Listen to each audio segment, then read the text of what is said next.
we have another broadcaster scheduled to begin now. I see that she's in the room. Erin, we would need her video and microphone enabled. Hello? Hi, there you are. Hi, Hi. Erin. Hi. Hello, nice to meet you all. Nice to meet Am you. I good to sort of start chatting, or is there anything? Yeah, I'm Tracy. I'm Tracy Odell. Nice to meet Nice you. to meet you. Could you maybe just give a little bit of an intro for yourself? For sure. So my name is Erin Nowakowski. I'm 19 years old. Right now I'm a university student. I'm studying political science and English here at the University of Calgary. So I live on traditional Treaty 7 territory. That's the Blackfoot Confederacy, Tsuut'ina, Iskia, Nakota Nations, and the Métis Nations. So otherwise, Calgary, Alberta. Yeah, I spend a lot of my time on the internet yelling about ableism and inaccessibility. And so I thought that I could just sort of chat about my experience, especially in the past year with COVID happening and now with this bill. I've learned a lot about what society is like, and I sort of just thought that I could chat about what I've experienced as a disabled person. That would be great. Do you want me to like stop and ask questions as you go around along, or do you just want to If go you'd like to, whatever anyone works for you? anyone can interrupt me at any time, but other than that, I'll just start talking away. Okay, I go will for say it. I'm not too bad at talking about myself, so we'll see how it goes. Anyways, I did want to start out. So, and when I started doing all my research about this bill, I was, reading as much as I could, and there was a quote from Dr. Coelho, who I think actually spoke at this event yesterday, and it was just something that really sort of brought it all together for me and like made me understand why this bill is just so horrific and disheartening and why it is bad. So I think she said to in some interview that like it's okay for us to offer death, but we must first have to offer opportunities for life. And was that was what really hit me because in my experience in the past 19 years of slowly trying to become more independent, trying to get a university education, trying to just sort of make my own life as a disabled person, there has just been so many barriers. And the thing is that right now with this bill, the government is effectively saying, or at least this is how I'm interpreting it, is that it's so awful and so horrible to live a disabled life that it's easier for them to just offer us MAID.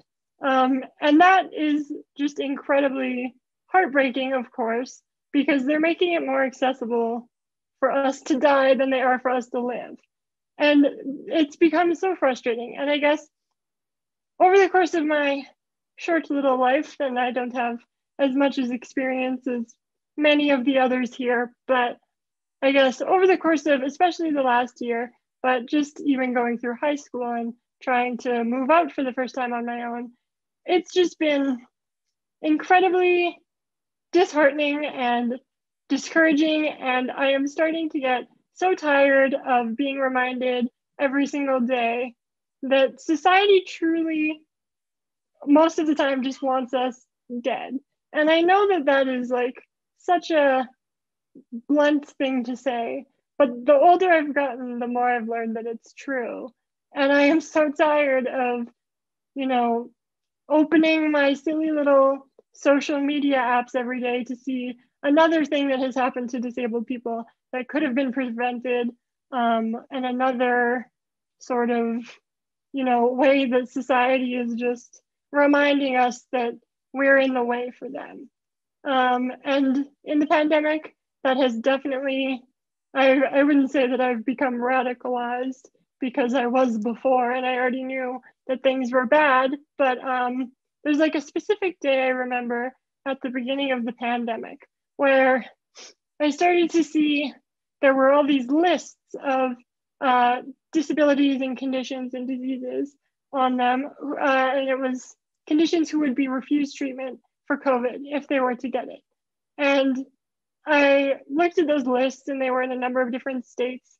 And I saw not only like the condition that I have, but also conditions that some of my closest friends have. And I remember seeing that and just thinking, they really don't care about what happens to us. And my disabled community, I mean, we always have each other's backs, and that's how we get through most things. But trying to explain to non-disabled people how much it hurt to see, you know, even during the pandemic and later on, even currently, you know, to see able-bodied or otherwise healthy people like going around and living their life because vulnerable lives are not theirs, it's ours. It's incredibly hard to explain to people who are not sick how much that hurts. And anyways, so that just sort of reminded me of this bill, because it is very clear that they're just, again, making it more accessible for us to die than they are for us to live. And anyways, I don't know if anyone wants to jump in or say anything. I feel like I've just been ranting. But if not, I also asked some people to give me questions that they had just about like living with a disability, and lots of them are curious about my experience in university.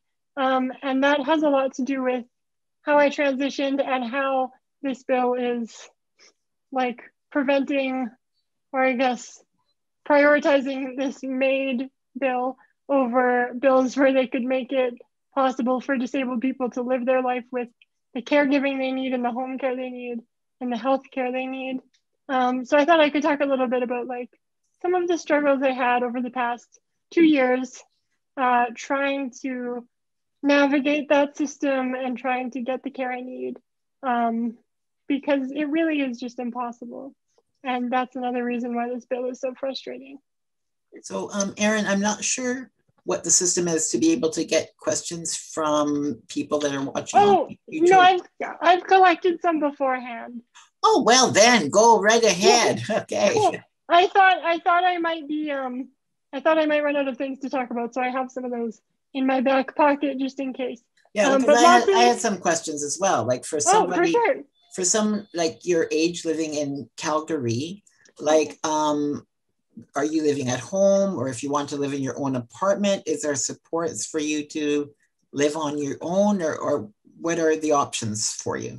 So that's part of what makes it so tricky. So because of the pandemic, I have moved back into my parents' house. But really, it is best for me in my life to live independently. So before COVID, I did live in my university residence. However, to organize that was absolutely probably the most stressful year of my life, and it still wasn't perfect.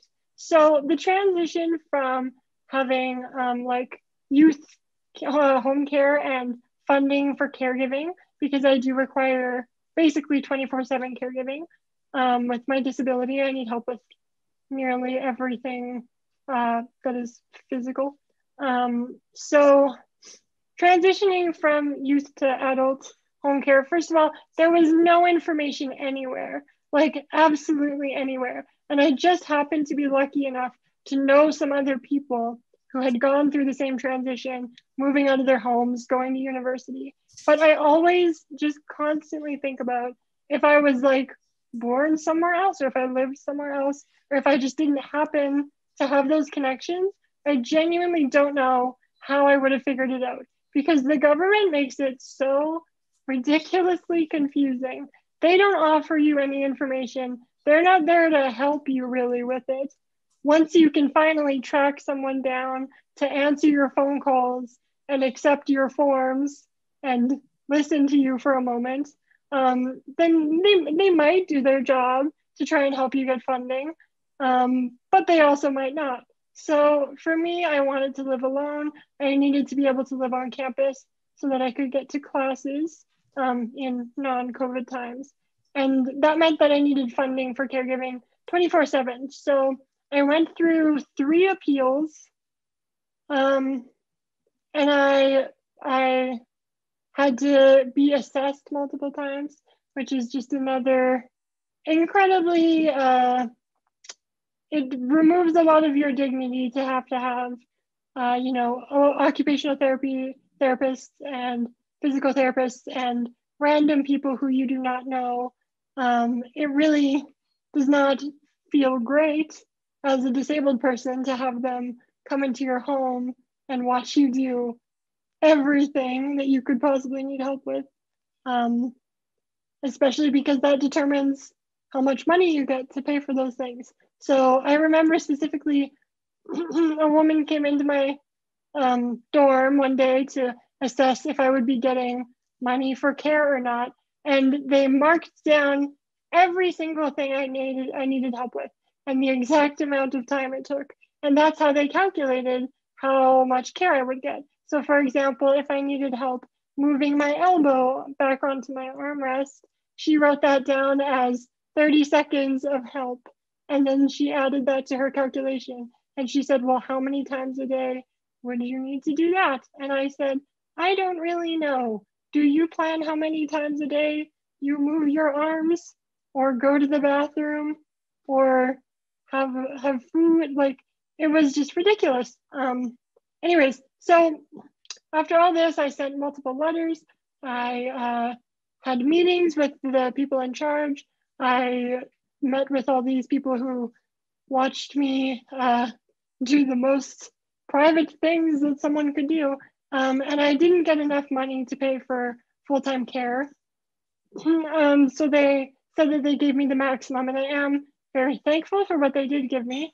But it wasn't enough. And if I was in a position of less privilege where I didn't have like a backup plan of having my family nearby that I could move home if I needed, I constantly think about how terrifying that would be. And another thing that has to do with that, I think I'm just ranting again, I'm sorry about that. But but before I turned 18, a social worker, a woman, came to my home, and we asked out of curiosity. I was here with my parents, who thankfully I have to financially support me in a limited way right now. But she came to my home, and when she was leaving, I asked out of curiosity, I went, so what happens to people who might not have, you know, someone in their life who can help pay in an emergency for things like caregiving? Because for me, I wouldn't be able to, if my caregivers didn't show up or I didn't have enough money to pay them, I couldn't have a meal. I can't make myself meals. I wouldn't be able to feed myself. I wouldn't be able to go to the washroom. I wouldn't be able to get out of my wheelchair. I would just be absolutely stuck. So I asked, like, what would happen if I or someone else was ever in the position where they couldn't pay for it? And she very nonchalantly said to, I think I was 16 at the time, I was all excited to go to university. I was all excited to start being independent and living my life. She said, oh, well, we would just put you in a home. And that absolutely has scarred me, because again, like, all just the same as all disabled people, I have aspirations. I want to have a career. There are things I want to do in my life and see in my life. But if I was just a little bit less lucky, or if any part of my life changed a little bit, it would basically be over. And so the fact that the government is spending all of this time and energy and dedicating all of this enthusiasm to this bill, that is going to put people in an even more vulnerable position when they can't do the things exactly like I just said. That just makes me incredibly angry at them for even considering to do something like this before they would make sure that every disabled person has a house that they can get into and live in, or has the care they need. Yeah, so I guess that's how that was connected. Every day I wake up and I learn a little bit more about what they're doing, and I get a little bit more resentful. But I'm hoping that that resentment can turn into some positive action, because obviously it needs to happen. But yeah, that was my answer. That was my incredibly long answer to your question. about what supports there are, the answer is not many. Yeah, I don't know. I mean, a lot of people were also asking just about university and how it was accessible in general. That's another thing that just over the years, I've become less and less optimistic. Again, just there are reminders everywhere that non-disabled people don't want us in their society, or at least they aren't prepared to have us be a part of their, society.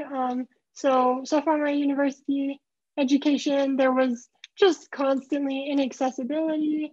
I would sometimes go into classrooms and have to leave before my lecture started because there were no tables that I could get under.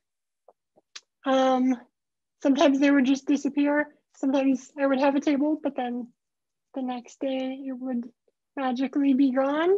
I wouldn't be able to get through campus without someone like following me around to open doors because half of the buttons didn't work.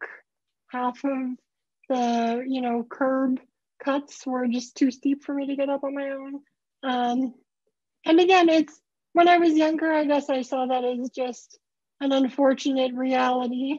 But now I'm starting to see every little thing like that and every little microaggression and every little curb that isn't accessible. I'm starting to associate that and realize that that's just like another reminder of what we have to fight for every single day. So anyways, if nobody else has anything to add or to hop in with. Just what are you said briefly what you're studying, but what are you hoping to do after you graduate? So right now I'm studying political science as well as English. So this is also related to Bill C7. When I was young and naive, for a moment I thought I'd like to maybe be a politician. And since that time, I have learned that all of the most important things, I mean, I guess the reason I wanted to be a politician was because I wanted to like help people who have experienced, inequality and oppression just like I have.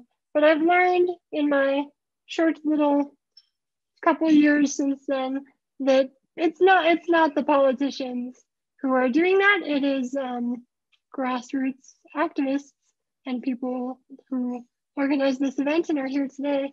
So right now I am quite into journalism. I like writing about my experiences with ableism and inaccessibility, disability representation as well. That's something I really enjoy. So for now, I'm looking into maybe going into journalism at some point and being able to focus on those types of issues. But a lot could change. So who knows what I'll be doing a year from now. Yeah.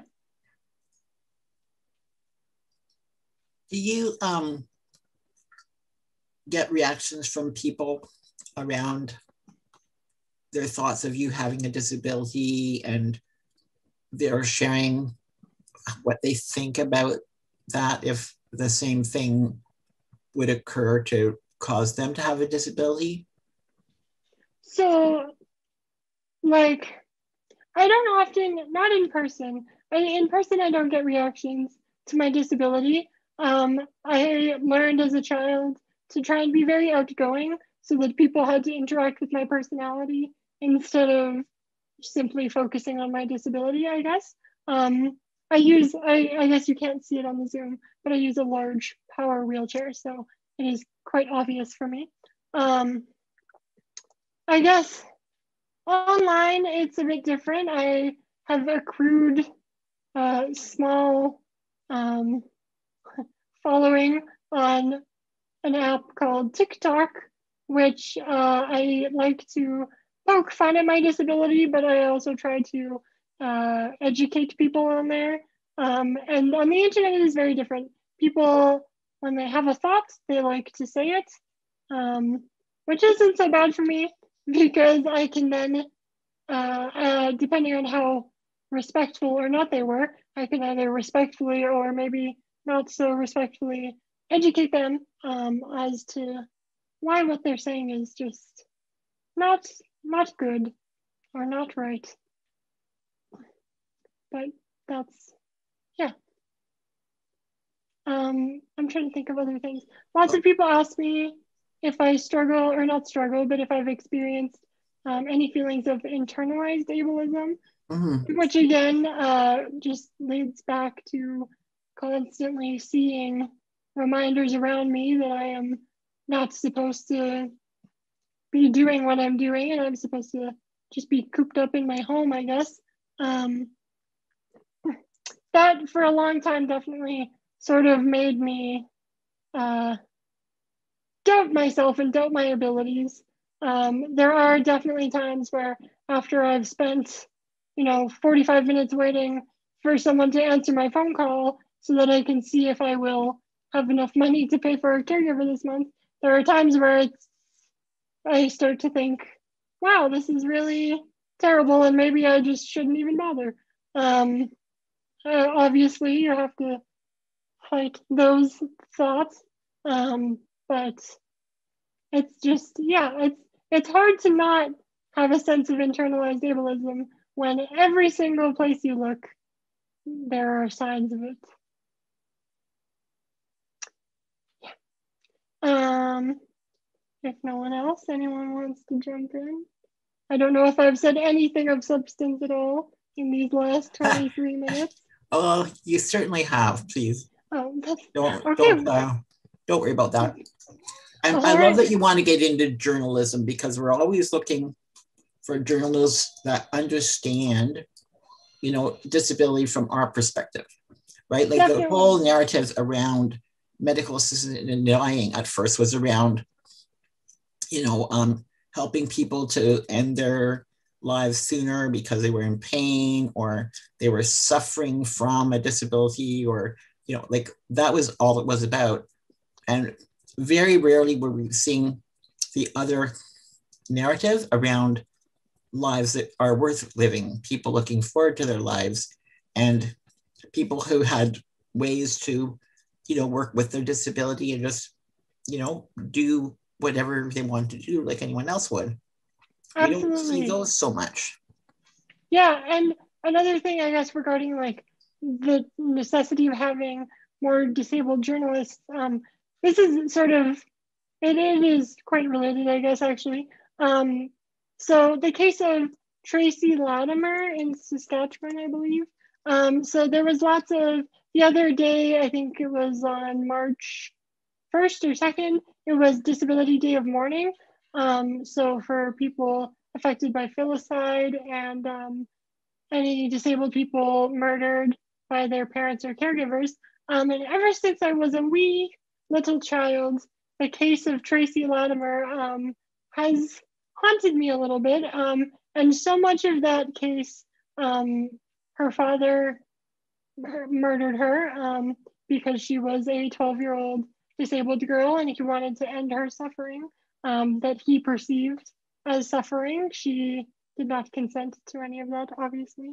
But all of the media cases, every single article, even now when you look it up, they're written by abled people and they sympathize and empathize with her father. And now he is trying to get pardoned for this crime that he committed.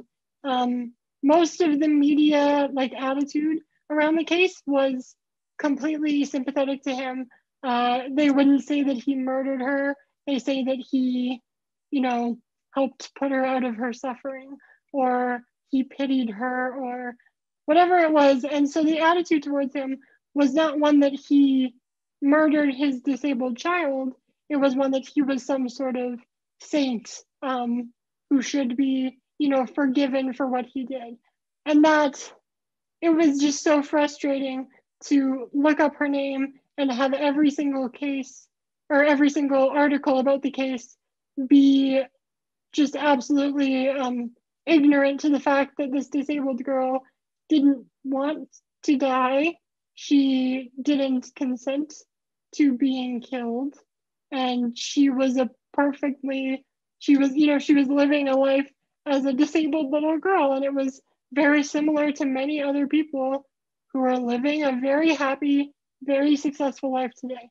Anyways, so with all the articles just being completely focused on why he did it and why it wasn't so bad, that just kind of went to show how different that narrative would be if there were any disabled writers covering that case, because it would obviously change the attitude quite a bit.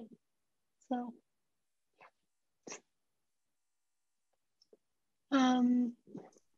a lot of other people asked me about, I guess I already covered like home care, trying to get all that set up. It's inaccessible, disheartening. It is near impossible sometimes. Yeah. Do you have siblings? Yes, so I have 3 older brothers. They're quite a bit older than me. I'm 19, and my youngest brother is 29. So they grew up with me for a while. They are all able-bodied and healthy. So I think it was quite an experience for them to sort of watch me grow up and start to be more vocal about disabled issues. Yeah, I mean, as a kid, they never treated me like different or anything. They would, we would have, I don't know, they were my 3 older brothers. They were not always nice to me, but they would, take, they would, one of the fun things that we used to do, and it was fun for them maybe more than it was fun for me, but they would use my wheelchair to help practice shooting pucks in a net around my wheelchair. So they would dress me up in some goalie gear and park me in front of the hockey net and shoot pucks in my direction. I don't know what that has to do with anything, but I think it's quite funny. Anyways, yeah, there's not much else about them. They just kind of, I'm the main character in our family. They're the background.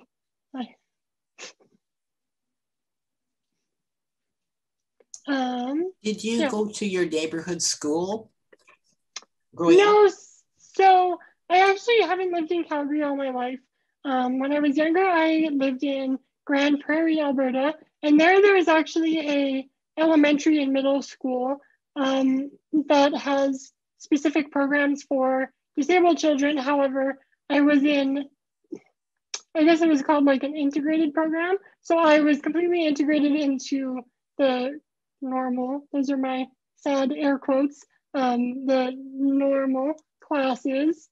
But I also had a special ed teacher who would oversee things in case I needed help with anything regarding like my aid or physical like accessibility in my classes.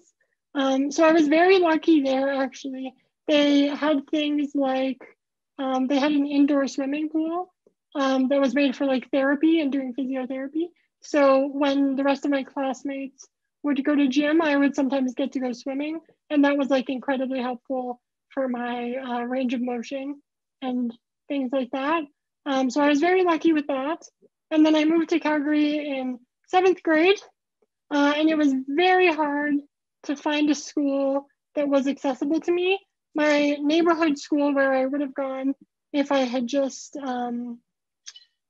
gone to the one that I would have been assigned to, lots of the classrooms just had steps into them, just a single step for no apparent reason, which was quite funny because it made this whole big deal about me having to somehow find another school to go to, and it was literally 1 foot of whatever flooring is made out of that prevented me from just going to that school instead. So I had to find a different school. I ended up having to do online school for a year just because there were no accessible schools in the area and we had to plan a lot more in the time that we had. And then I went to high school. I just went to the high school that I was like assigned to go to based on where I lived. It was kind of accessible, Some of the classrooms also had stairs, again, for no apparent reason. They were just there. I had an aide. They did actually build a bathroom that I could get into, but that was only because if they hadn't, I wouldn't have been able to use the washroom for 9 hours a day at school. So I guess it's nice of them that they did it, but I couldn't see that they had any other choice at that point. Yeah, high school was an interesting experience. I had to spend lots of time doing things like convincing teachers to speak to me and not my education assistant. Even though for much of high school, I was in like advanced placement classes, I would take honors classes, I would do all these things and I would show up there and the teachers would still assume that I couldn't communicate with them or couldn't talk to them or didn't know what I was doing. So I'm not sure why they thought I was there, but they would come up to me, look at my aide and ask questions about her and what she can do while I was sitting right there.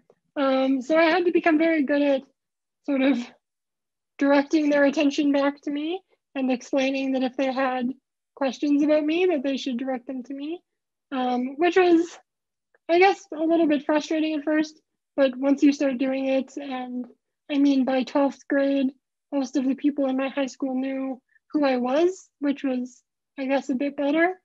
Yeah, I ended up being the salutatorian for my class, and I got to do a little speech. I became very close with many of the teachers, but it was still definitely, there were a lot of times where it just wasn't accessible to me, and it was a lot harder than it should have been. When you were first reading and researching about Bill C-7, medical assistance in dying, what was it about the bill this time around that particularly made you feel like you really had to speak out and say something about it? I mean, it is so blatantly, I think, okay, when I read it and when I learned all about it, I felt that for the government to do this, especially right now in a time where, like, the pandemic, 50% of the people who have died are disabled. Disabled people are just being taken out left, right, and center. They're not increasing or helping or, home care supports or healthcare supports. Healthcare is incredibly dangerous for us right now. So what they're doing is the only alternative to MAID, they have created it so that it is inaccessible, and that will therefore lead people to have to, or, they'll be coerced into this option. And the fact that it is so easy and so accessible when literally everything else that is made for us to live is nowhere near as accessible as this is. It's just infuriating. Like, to see that the government is so enthusiastically saying, you know what, this is what you need because you're disabled and your life is so sad and scary. Here, have this. This is for you. We're helping you. It's just ridiculous. It's infuriating, and I thought that I should be a part of at least trying to stop it, or at least making sure people know how dangerous it is, because it is genuinely infuriating to me. I'm really glad you talk about being infuriated by it, because that kind of gives energy to propel us forward, to combat this, because it's not like today they're going to say, to me, Tracy, we want you to have MAID. This is going to be the kindest thing for you at this point. It's still supposed to be, in my air quotes, my choice, right? Yeah. But the fact is, over time, it's going to become, I fear, and I think many of us think, it'll become so normalized that it will be expected. Right? Absolutely. And what are you doing? Expecting all of these services for you, because you have a disability, what are you doing? It's going to be Absolutely. made, you're going to feel like obliged to do it or guilty if you don't do it. And if the door is open, like that is a concern that I think a lot of us share. Absolutely. And I mean, medical care is already unsafe for disabled people generally, especially that's been shown in this pandemic. You know what I mean? Like the fact that they consistently prioritize abled lives over the lives of disabled people, that has become abundantly clear over the past year, but also before that, of course. And just the fact that if the two options are getting medical care where maybe you'll start to get more funding and you'll start to, treat maybe one of the illnesses that is, causing you to have pain or causing whatever problem in your life, if the option is between that or the doctors constantly giving you this option, obviously there'll be coercion involved. Like disabled people don't always have the agency that they would need to like resist suggestions like these. And it's just terrifying to think. And I know that it might sound like an exaggeration to think that doctors would be pushing this on disabled people.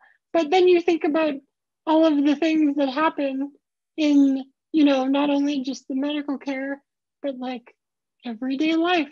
And some people just, their attitudes are so deeply ingrained in them that disabled people aren't supposed to be a part of society or they aren't supposed to do this, whatever they think about us. It's just scary to think how that could evolve with a law like this, I guess.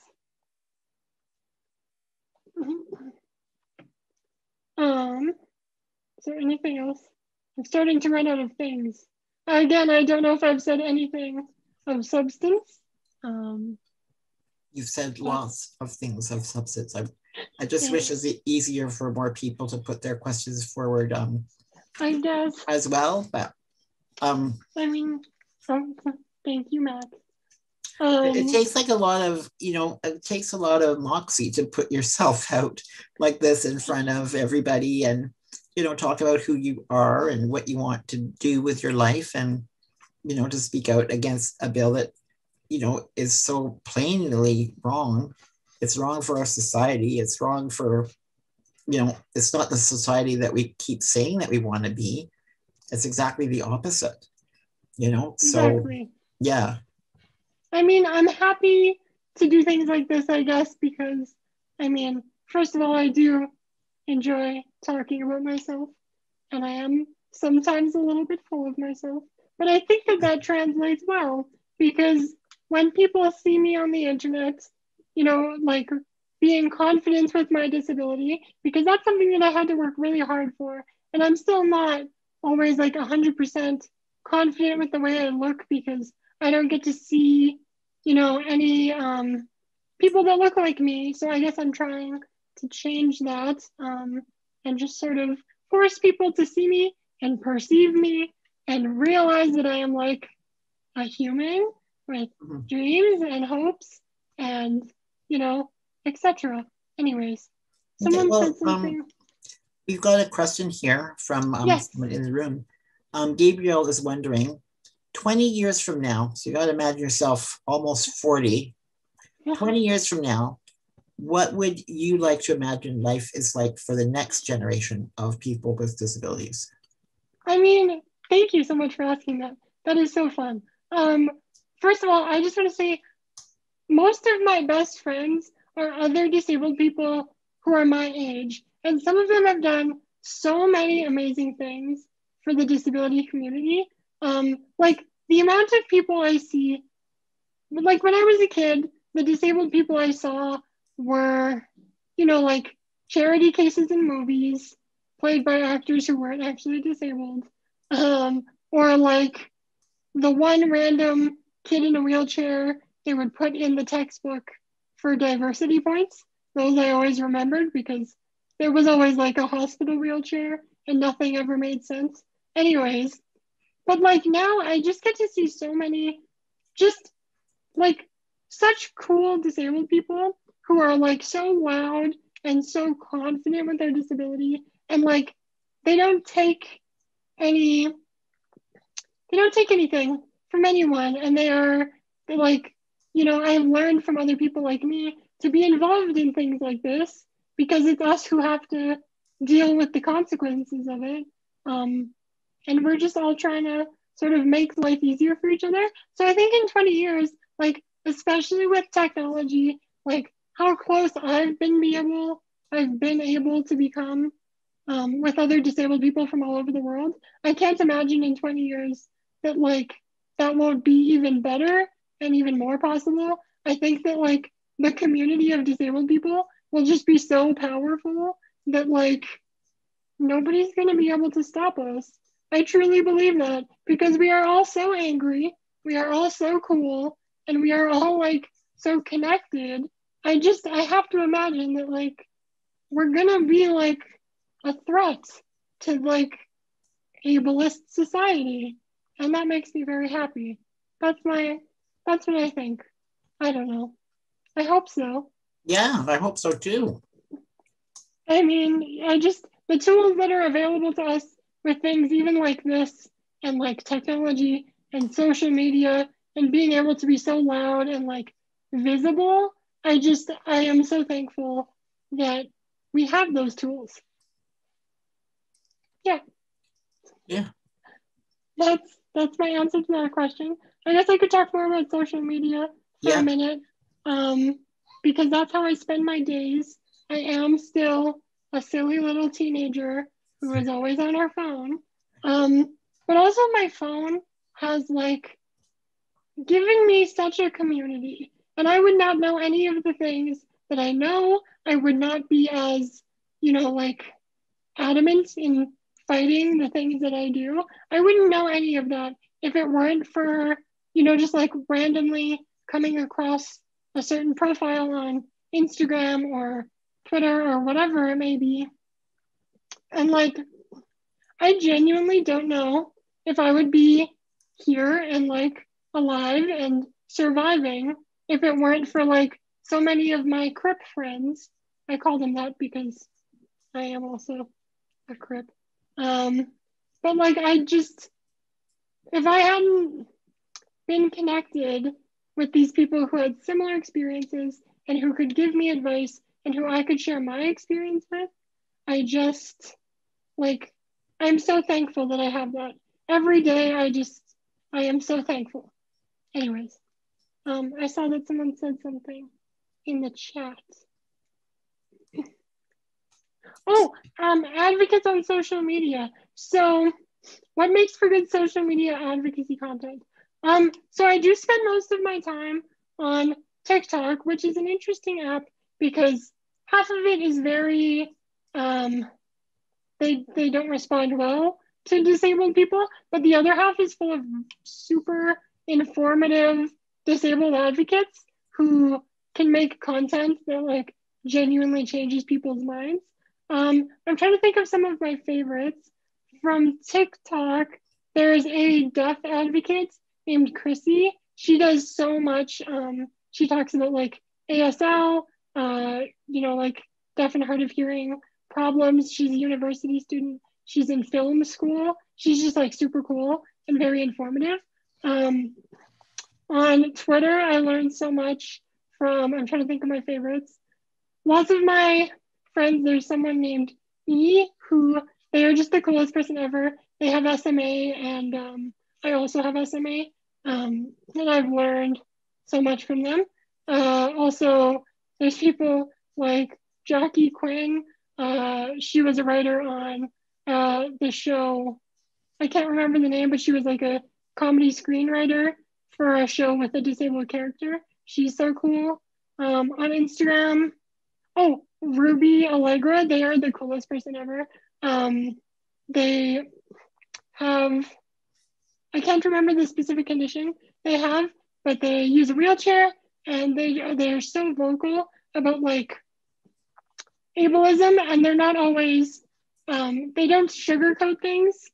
And I think that that's really important. And that helped me sort of, that helped me to, I guess, elevate or like evolve my own activism, because I learned that like I can pander to able-bodied people and I can make them feel nice and I can say, hello, ableds, please be nice to me because I am a little cripple and I need your assistance.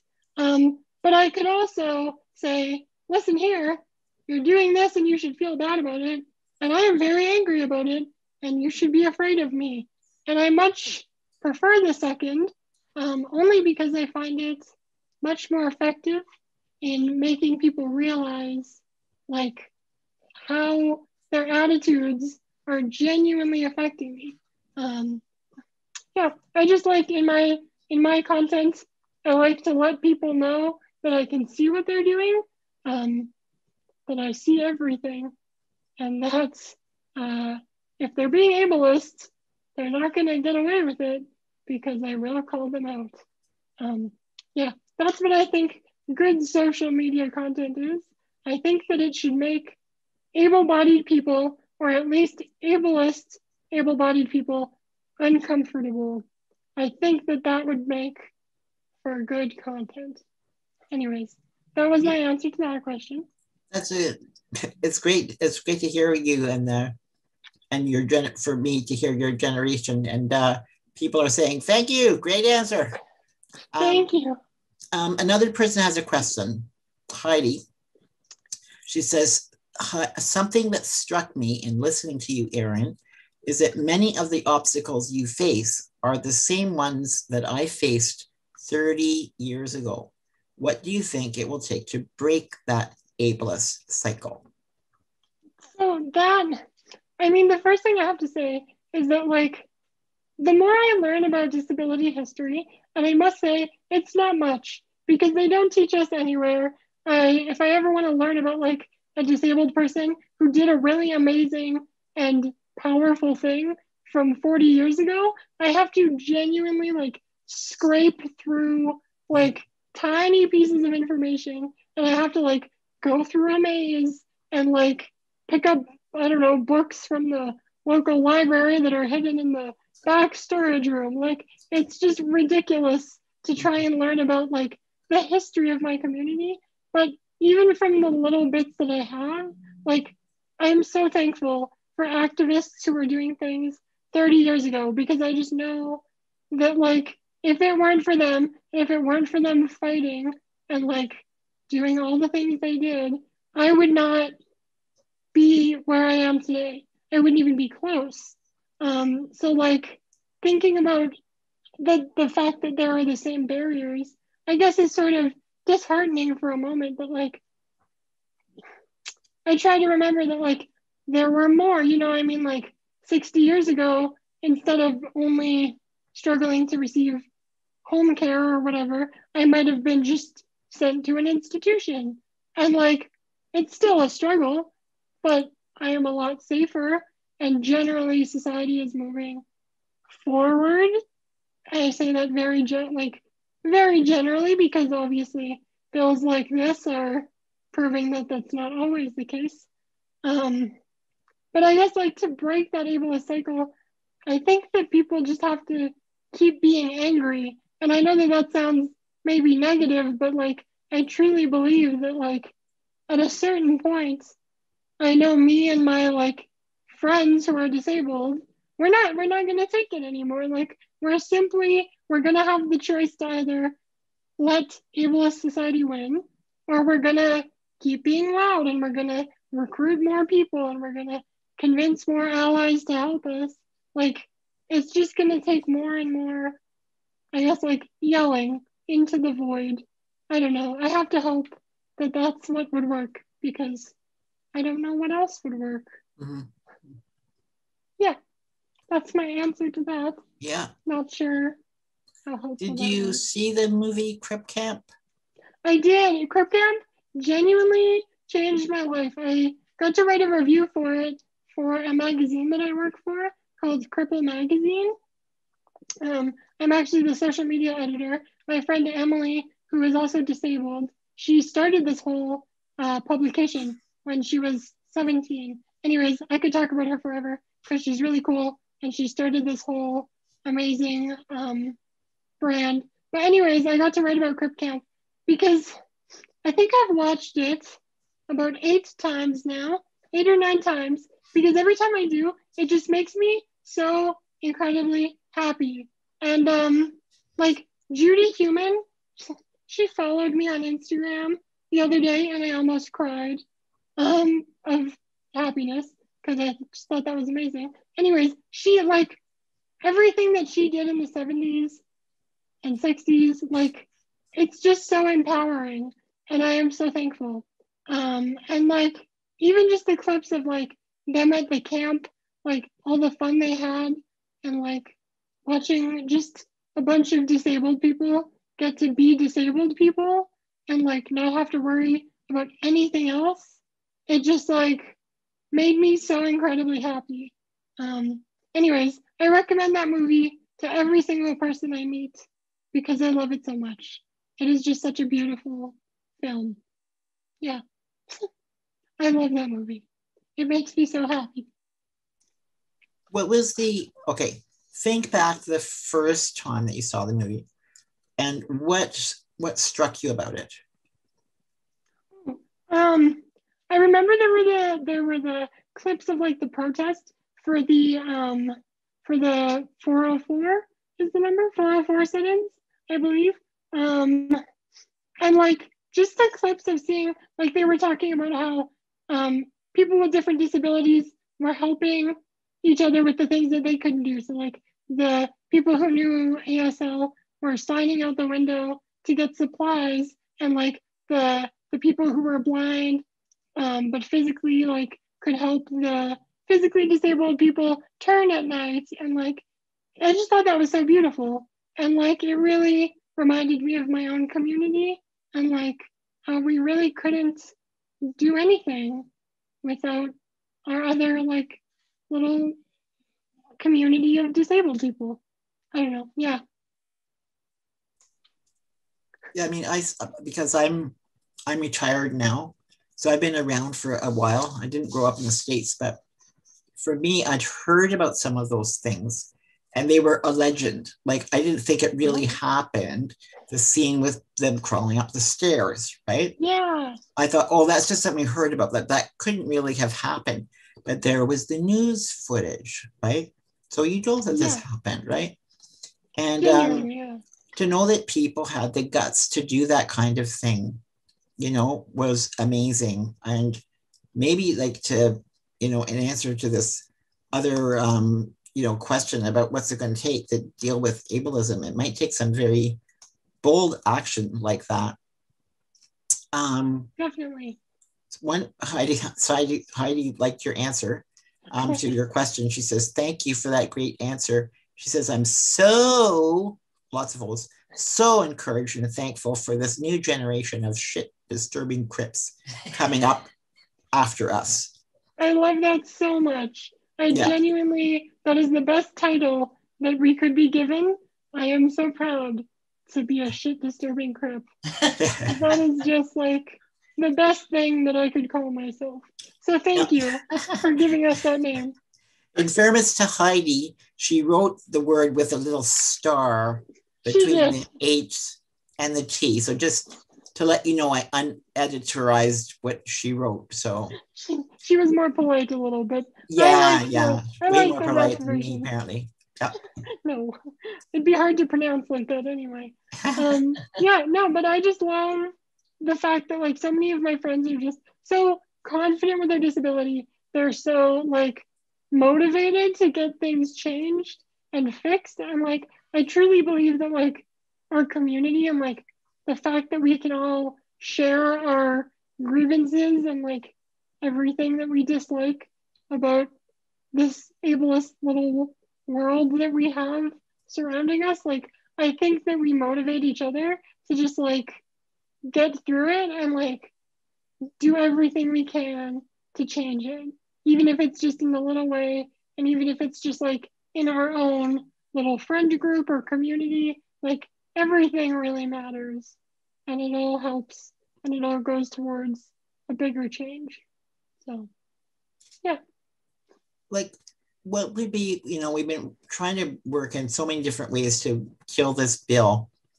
What are some ways that you think we could use social media to make a difference, or what techniques do you think we could do or could have done to really, press upon the government, like help them understand like what they're doing that's wrong. Like, we've met with the senators and individual MPs, and like I don't know, like what would be your ideas if you were going to tell a group of people of advocacy that they could take around destroying a bill?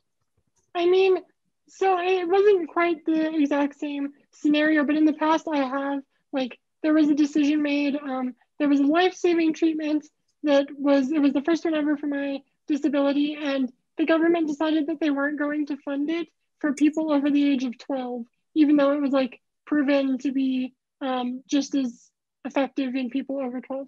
Anyways, so I used social media because, I mean, that's the platform that I'm comfortable on. That's what I grew up on, and that's what I like know how to do. So I used it to, like, first of all, just explain to everyone who might possibly see it, like, why this was a problem.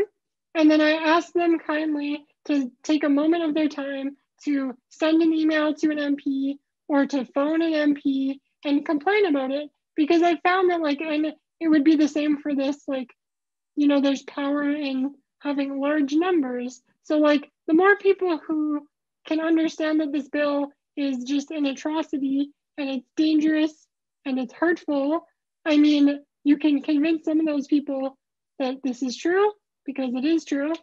And then you can convince them to take some of their time, phone their MP, be loud about it, or share the problem with their friends. Like, with things like Instagram, it's so easy to just like repost things, and like it's easy for people to read, it's easy for people to comprehend. If they're interested, it's easy to like connect them to more information.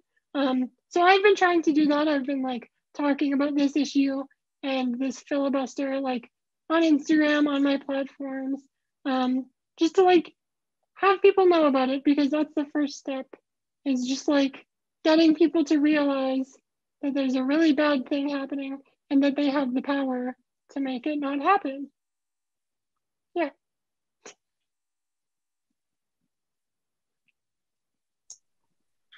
That is great. I need a coach for social media. So I don't know if you're available to coach. I would love to help. I will say uh, social media is probably one of the things that I could help someone else out with. So. Okay. Well, that is good to know. We're at the 2:00 magical hour. I want to thank you so much, Erin, and I hope you don't mind if I arrange to stay in touch with you, if that's all right with you. I would love that. Thank you so much for letting me share all my silly little stories. No, they're not silly. They're very important stories that need to be shared, and there's a lot of resonance for people who have been through similar things, and even over the generations, right? Like there's still things that we have to work on. We're not there yet, but there's never going to be pressure to get there if we all get killed off, right? Definitely. Yeah. So anyways, thank you for having me. Thank you for coming. And I think our next person up is Shelley, I believe. And I think the person doing what I'm doing is going to change as well. So thank you very, very much.